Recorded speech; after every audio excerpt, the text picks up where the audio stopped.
Nobody's Boy, Chapter 22. Imprisoned in a Mine.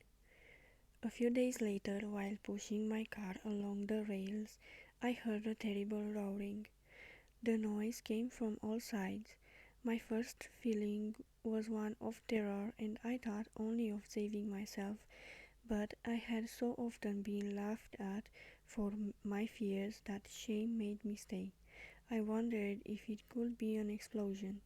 Suddenly, hundreds of rats raced past me, fleeing like a regiment of cavalry. Then I heard a strange sound against the earth and walls of the gallery and the noise of running water. I raced back to Uncle Gaspard. "Water is coming into the mine," I said. "Don't be silly. Oh, listen." There was something in my manner that forced Uncle Gaspard to stop his work and listen. The noise was now louder and more sinister. "Race for your life! The mine's flooded!" he shouted. "Professor! Professor!" I screamed. He rushed down the gallery. The old man joined us. The water was rising rapidly. "You go first," said the old man when we reached the ladder. We were not in a position to show politeness.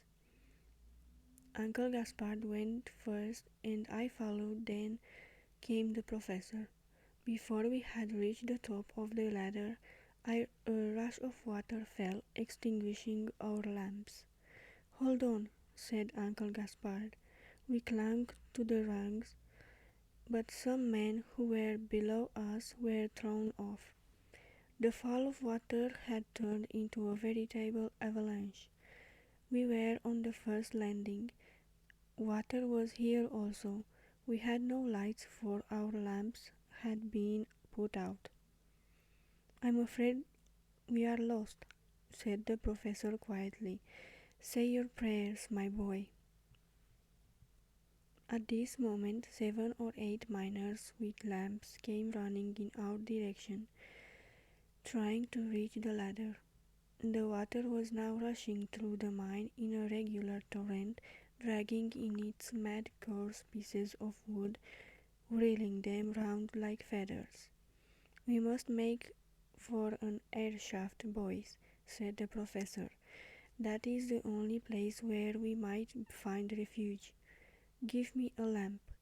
Usually no one took any notice of the old man when he spoke, unless it was to make fun of him, but the strongest man there had lost his nerve and was to make fun of him, and it was the voice of the old man, who they had mocked so often that they were now ready to obey. A lamp was handed to him. He seized it and dragged me along with him, taking the lead. He, more than any man, knew every nook and corner of the mine. The water was up to my waist. The professor led us to the nearest air shaft. 2 miners refused to enter, saying that we were throwing ourselves into a blind alley. They continued along the gallery, and we never saw them again. Then came a deafening noise, a rush of water, a splintering of wood, explosion of compressed air, a dreadful roaring which terrified us. "It's the deluge," shrieked one. "The end of the world. Oh God, have mercy on us." Hearing the men shrieking their cries of despair, the professor said calmly, but in a voice to which all listened, "Courage, boys. Now, as we are going to stay here for a while, we must get to work. We can't stay long huddled together like this. Let us scoop out a hollow in the shell so as to have a place to rest upon." His words calmed the men. With hands and lamp hooks, they began to dig into the soil. The task was difficult, for the air shaft in which we had taken refuge was on a considerable slope and very slippery, and we knew that it meant death if we made a false step. A resting place was made, and we were able to stop and take note of each other. We were 7. The professor, Uncle Gaspard, 3 miners, Page, Comperou, and Borgonhaux, and a car pusher named Carrory, and myself.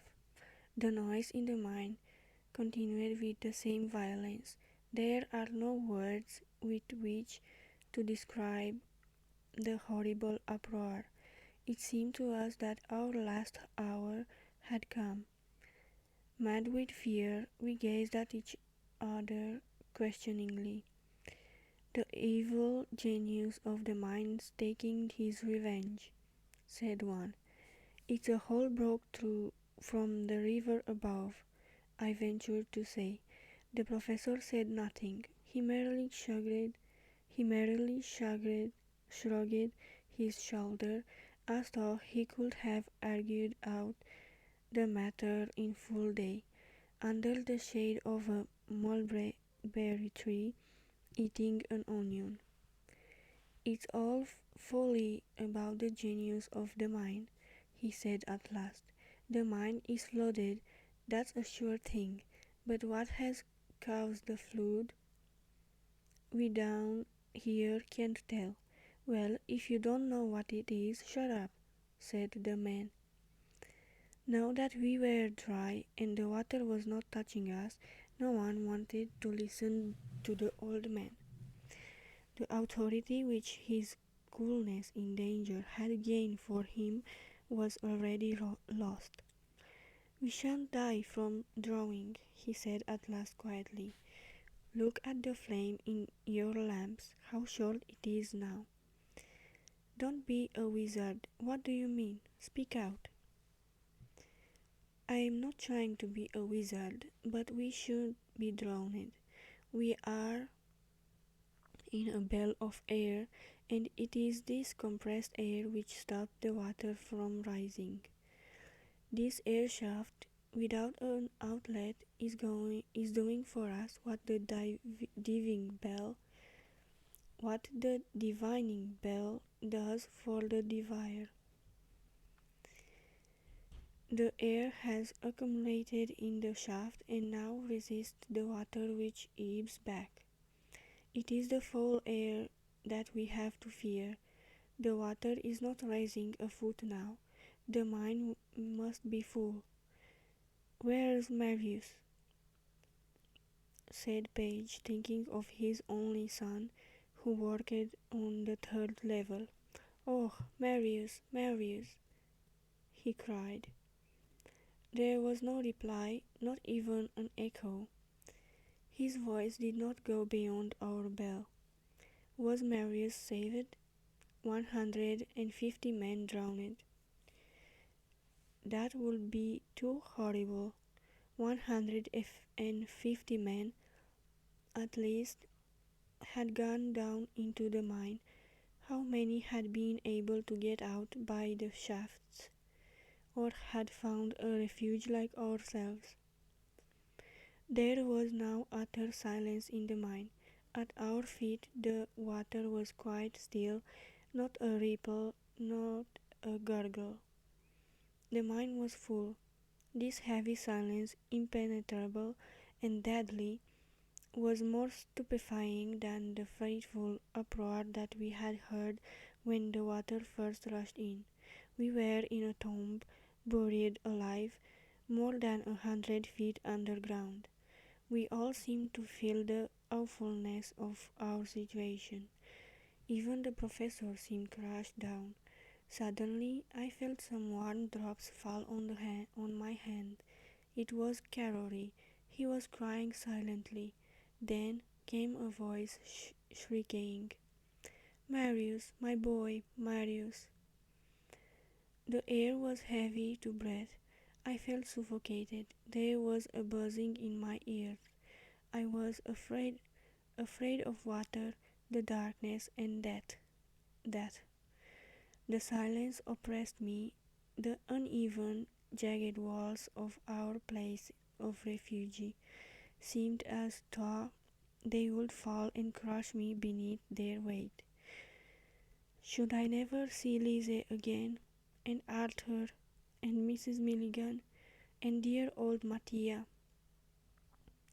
Would they be able to make little Lizzie understand that I was dead, and that I could not bring her news from her brothers and sister? And Mother Barberin, poor Mother Barberin. In my opinion, they are not trying to rescue us, said Uncle Gaspard, breaking the silence at last. We can't hear a sound. How can you think that of our comrades? Cried the professor hotly. You know well enough that in every mine accident the miners have never deserted one another, and that 20 men, 100 men, would sooner be killed than leave a comrade without assistance. You know that well enough. That is true, murmured Uncle Gaspard. Make no error, they are trying their hardest to reach us. They have two ways. One is to bore a tunnel to us down here, the other is to drain off the water. The men began a vague discussion as to how long it would take to accomplish this task. All realized that we should have to remain at least 8 days in our tomb. 8 days! I had heard of miners being imprisoned for 24 days, but that was in a story, and this was reality. When I was able to fully grasp what this meant, I paid no heed to the talk around me. I was stunned. Again there was silence. All were plunged in thought. How long we remained so I cannot tell, but suddenly there was a cry. The bombs are at work. This was said with one voice, for the sounds that had just reached our ears had seemed to touch us by an electric current, and we all rose up. We should be saved. Carrory took my hand and squeezed it. You are a good boy, he said. No, you are, I replied. But he insisted energetically that I was a good boy. His manner was as though he were intoxicated, and so he was. He was intoxicated with hope. But before we were to see the beautiful sun again and hear the birds in the trees, we were to pass through a long, cruel days of agony and wonder in anguish if we should ever see the light of day again. We were all very thirsty. Pages wanted to go down and get some water, but the professor advised him to stay where he was. He feared that the debris which we had piled up would give way beneath his weight, and that he would fall into the water. Rémi is lighter, and give him a boot, and he can go down and get water for us all, he said. Carrory's boot was handed to me, and I prepared to slip down the bank. Wait a minute, said Professor. Let me give you a hand. Oh, but it's all right, Professor, I replied. If I fall in, I can swim. Do as I tell you, he insisted. Take my hand. In his effort to help me, he either miscalculated his depth, or the goal gave way beneath him, for he slid over the inclined plane and fell head first into the black waters. The lamp which he held in to light me rolled after him and disappeared also. Instantly we were plunged in darkness, for we were burning only one light. There was a simultaneous cry from every man. Fortunately, I was already in position to get to the water. Letting myself slide down on my back, I slipped into the water after the old man. In my wanderings with Vitalis, I had learned to swim and to dive. I was as much as at ease in the water as on the land. But how could I direct my course in this black hole? I had not thought of that when I let myself slip. I only thought that the old man would be drowned. Where should I look? On which side should I swim? I was wondering when I felt a firm hand seize my shoulder. I was dragged beneath the water. Kicking out my foot sharply, I rose to the surface. The hand was still grasping my shoulder. "Hold on, Professor," I cried. "Keep your head up and we are saved." Saved, neither one nor the other was saved, for I did not know which way to swim. "Speak out, you fellows," I said. "Rémi, where are you?"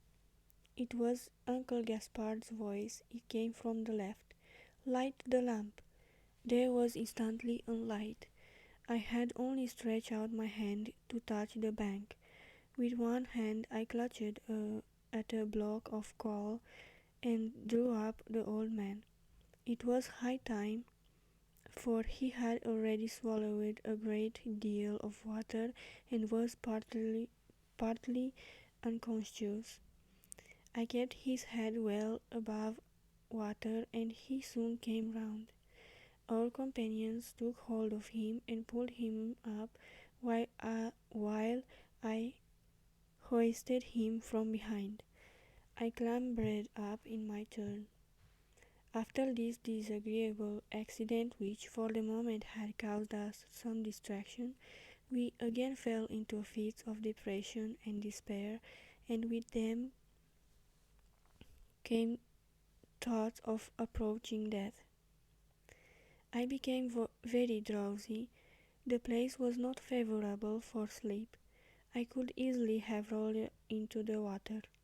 Then the professor, seeing the danger I ran, took my head upon his chest and put his arm around my body. He did not hold me very tight, but enough to keep me from falling, and I lay there like a child on his mother's knee. When I moved half awake, he merely changed the position of his arm that had grown stiff, then sat motionless again. "Sleep, little chap," he whispered, leaning over me. "Don't be afraid. I've got you, Rémi." And I slept without fear, for I knew very well he would not let go of me. We had no idea of time. We did not know if we had been 2 days or 6 days. Opinions differed. We spoke no more of our deliverance. That was in our hearts. "Say what you like, Professor," said Bergono. "You have calculated how long it will take them to pump out the water, but they'll never be in time to save us. We shall die of hunger or suffocation." "Have patience," answered the professor. "I know how long we can live without food, and I have made my calculations. They will do it in time." At this moment big Comperou burned into sobs. "The good Lord is punishing me," he cried, "and I repent. I repent. If I get out of here, I swear to atone for the wrong I have done, and if I don't get out, you boys will make amends for me. You know Roquette, who was sentenced for 5 years for stealing a watch from Mother Vidal? I was the thief. I took it. It's under my bed now. Oh, throw him into the water," said both Page and Borgondu. "Do you want to appear, then, before Lord with a crime on your conscience?" cried the professor. "Let him repent. I repent, wailed Camperou, more feebly than a child in spite of his great strength. To the water, to the water, said Page and Bergondo, trying to get at the sinner who was crouching behind the professor. If you want to throw him in the water, you'll throw me with him. No, no. Finally, they said they will not push him in the water, but upon one condition. He was to be left in a corner and no one was to speak to him or to pay any attention to him. Yes, that's what he deserves, said the professor. That's only fair. After the professor's words, which seemed like a judgment condemning Camperou, we all huddled together and got as far away from him as possible, leaving a space between us and the unfortunate man. For several hours, I should think, he sat there grief-stricken, his lips moving every now and again to say, I repent, I repent.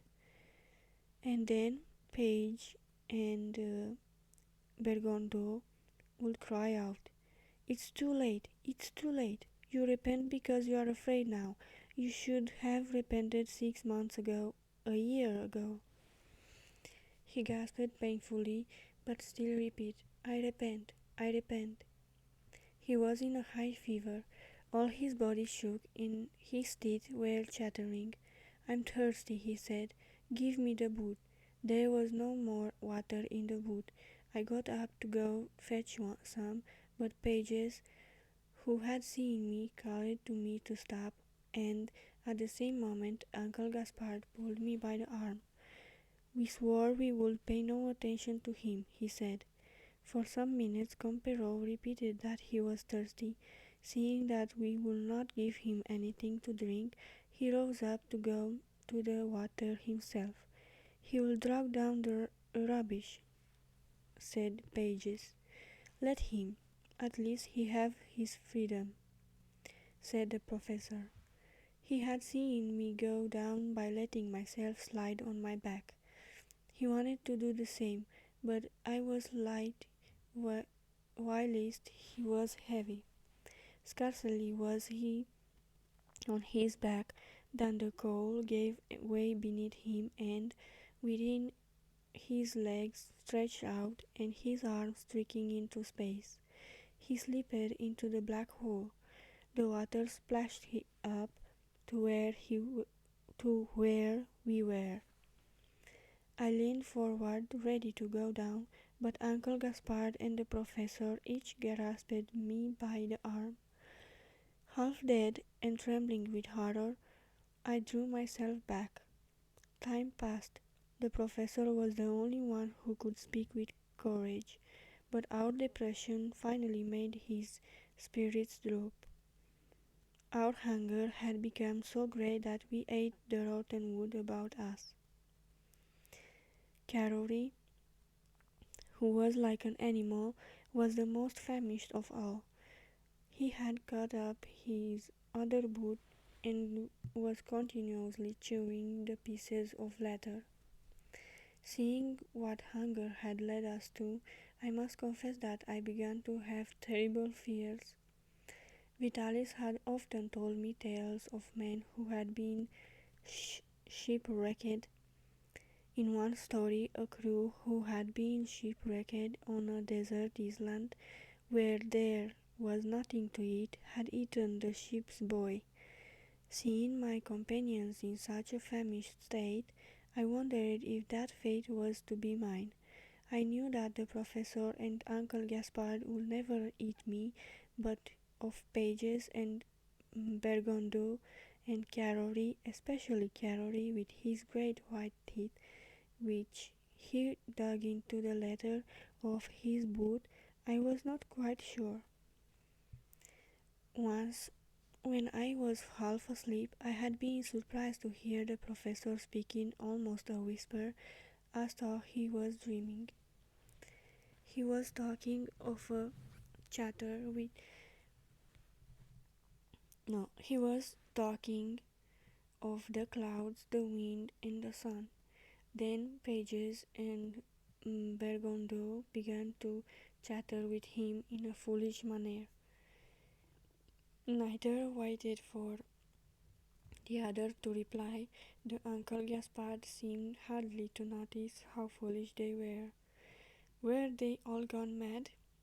Was what was to be done? Suddenly I thought I would light a lamp to economize. We had decided only to have a light when it was absolutely necessary. When they saw the light, they apparently regained their senses. I went to get some water for them. The waters were going down. After a time, they began to talk strangely again. My own thoughts were vague and wild, and for long hours and perhaps days we lay there chattering to one another foolishly. After a time we became quieter, and Bergondo said that before dying we should put down our last wishes. We lit a lamp, and Bergondo wrote for us all, and we each signed the paper. I gave my dog and harp to Mattia, and I expressed a wish for Alexis to go to Lise and kiss her for me, and give her the dried rose that was in my vest pocket. Dear little Lise. After some time I slipped down the bank again and saw that the waters were lowering considerably. I hurried back to my companions and told them that now I could swim to the ladders and tell our rescuers in what part of the mine we had taken refuge. The professor forbade me to go, but I insisted. Go on, Rémi, I'll give you my watch, said Uncle Gaspard. The professor thought for a moment, then took my hand. Do as you think, boy, he said. You have a heart, and I think that you are attempting the impossible, but it is not the first time that what was thought impossible had been successful. Kiss us, boy. I kissed the professor and Uncle Gaspard, and then, having thrown off my clothes, I went into the water. You kept you keep shouting all the while, I said before taking the plunge. Your voices will guide me. I wondered if the space under the roof of the gallery was big enough for me to move freely. That was the question. After some strokes, I found that I could swim if I went gently. I knew that there was a meeting of galleries not far away, but I had to be cautious, for it made a mistake in the course I should lose my way. The roof and the walls of the gallery were not enough to guide me. On the ground there was a surer guide, the rails. If I followed them, I should be sure to find the ladders. From time to time I let my feet go down, and having touched the iron rails, I rose up again gently. With the voices of my companions behind me and the rails under my feet, I was not lost. As the voices became less distinct, the noise of the pumps increased. I was advancing. Thank God I should soon see the light of day. Going straight down the middle of the gallery, I had only to turn to the right to touch the rail. I went on a little further, then divided again to touch the rail. It was not there. I went from side to side of the gallery, but there was no rail. I had made a mistake. The voices of my companions only reached me in the faintest murmur.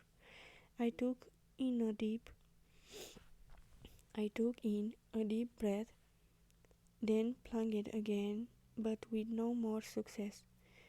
There were no rails. I had taken the wrong level. Without knowing, I must have returned back.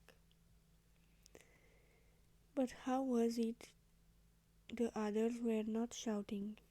If they were, I could not hear them. I was distracted, for I did not know which way to turn in this cold black water. Then suddenly I heard the sounds of voices again, and I knew which way to turn. After having taken a dozen strokes back, I turned to the right, then to the left, but only found the walls. Where was the rails? I was sure now that I was in the right level. Then I suddenly realized that the railboard had been carried away by the rush of waters, and that I had no guide. Under these circumstances, it was impossible for me to carry out my plan, and I was forced to turn back. I swam back quickly to our place of refuge, the voices guiding me. As I approached, it seemed to me that my companions' voices were more assured, as though they felt stronger. I was soon at the entrance of the shaft. I hallooed to them. Come back, shouted the professor. I could not find the way, I called out. Never mind, the tunnel is nearly finished. They hear our cries, and we can hear theirs. We shall soon speak. I climbed quickly up to our landing and listened. We could hear the blows from the peaks and the shouts of those who worked for our freedom came to us feebly, but yet very distinct. After the first rush of joy, I realized that I was frozen. As there were no warm clothes to give me, they buried me up to the neck in coal dust, and Uncle Gaspard and the professor huddled up against me to keep me warm. We knew how that our rescues we knew now that our rescuers would soon reach us through the tunnel and by the water, but these last hours of our imprisonment were the hardest to bear. The blows from the peaks continued, and the pumping had not stopped for one moment. Strange, the nearer we reached the hour of our deliverance, the weaker we grew. I was lying on the cold dust trembling, but I was not cold. We were unable to speak. Suddenly there was a noise in the waters of the gallery, and turning my head, I saw a great light coming towards us. The engineer was at the head of several men. He was the first to climb up to us. He had me in his arms before I could say a word. It was time, for my heart was failing me. Yet I was conscious that I was being carried away, and I was wrapped up in a blanket after our rescuers had waded through the water in the gallery. I closed my eyes. When I opened them again, it was daylight. We were in the open air. At the same time, something jumped on me. It was Capi. With a bound, he had sprung upon me as I laid in the engineer's arms. He licked my face again and again. Then my hand was taken. I felt a kiss and heard of a weak voice murmuring, "Rémi, oh, Rémi."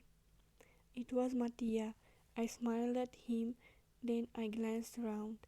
A mass of people were crowded together in two straight rows, leaving a passage down the center. It was a silent crowd, for they had been requested not to excite us by their cries, but their looks spoke for their lips. In the first row, I seemed to it I seemed to see some white surplices and gilt ornaments which shone in the sun. They were the priests who had come to the entrance of the mine to offer prayers for our deliverance. When we were brought out, they went down on their knees in the dust. 20 arms were stretched out to take me, but the engineer would not give me up. He carried me to the officers, where beds had been prepared to receive us. 2 days later, I was walking down the village street, followed by Mattia, Alexis, and Capi. There were some who came and shook me by the hands with tears in their eyes, and there were others who turned away their heads. There were in mourning, and they asked themselves bitterly why this orphan child had been saved when their fathers and sons were still in the mine, ghastly corpses drifting higher and higher in the dark waters.